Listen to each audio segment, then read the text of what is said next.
ഫലസ്തീന പിന്തുണയുമായി എറണാകുളത്ത് ഗസ ഐക്യദാർഢ്യ സംഗമം. മാനവരാഷ്ട്രീയ ഫലസ്തീനൊപ്പം കൊച്ചി നഗരവും എന്ന പ്രമേയത്തിലാണ് പരിപാടി സംഘടിപ്പിച്ചത്.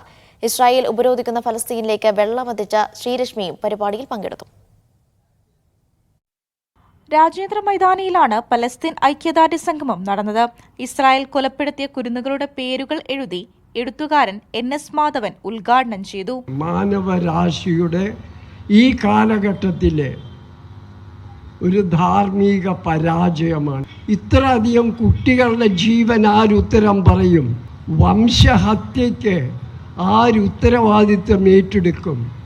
ആരെ ഉത്തരവാദിയാക്കും? പലസ്തീൻ ഐക്യദാർഢ്യ സംഗമങ്ങളെല്ലാം മനുഷ്യപക്ഷത്തു നിന്നുള്ള ഇടപെടലുകളാണെന്ന് ഫാദർ പോൾ തേലക്കാട് പറഞ്ഞു. ഇത് നിഷ്പക്ഷന്റെ നിലപാടല്ല, പക്ഷം പിടിക്കുന്നവന്റെ നിലപാടാണ്. ആർക്ക് വേണ്ടിയാണ് പക്ഷം പിടിക്കുന്നത് എന്ന് ചോദിച്ചാൽ മനുഷ്യന് വേണ്ടി പക്ഷം പിടിക്കുകയാണ്.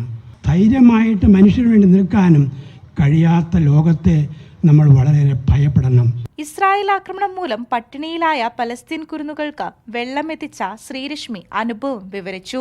ഗസയിലുള്ള പ്രധാനപ്പെട്ട 5 മലിനീകരണ പ്ലാന്റുകളാണ് ഈ യുദ്ധത്തിൽ തകർന്നിട്ടുള്ളത്. എല്ലാ സ്ട്രീമുകളും മലിനപ്പെടുന്ന സാഹചര്യമാണ് ഉണ്ടായത്. ആ ഒരു അവസ്ഥയിൽ നിൽക്കുമ്പോഴാണ് നമ്മളോട് ഈ കുടിവെള്ളത്തിന്റെ ആവശ്യകത പറയുന്നതും ഗസയ്ക്കുള്ളിൽ നിന്ന് തന്നെ നമുക്ക് ഈ വെള്ളം എത്തിക്കാൻ സാധിക്കുന്നതും. ഗസയിൽ നിന്നുള്ള അനുഭവങ്ങളുമായി ഡോക്ടർ സന്തോഷ് കുമാർ ഓൺലൈനായി പരിപാടിയിൽ പങ്കെടുത്തു.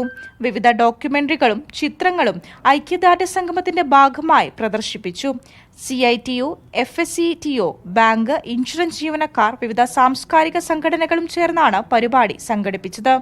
മീഡിയ 1 കൊച്ചി.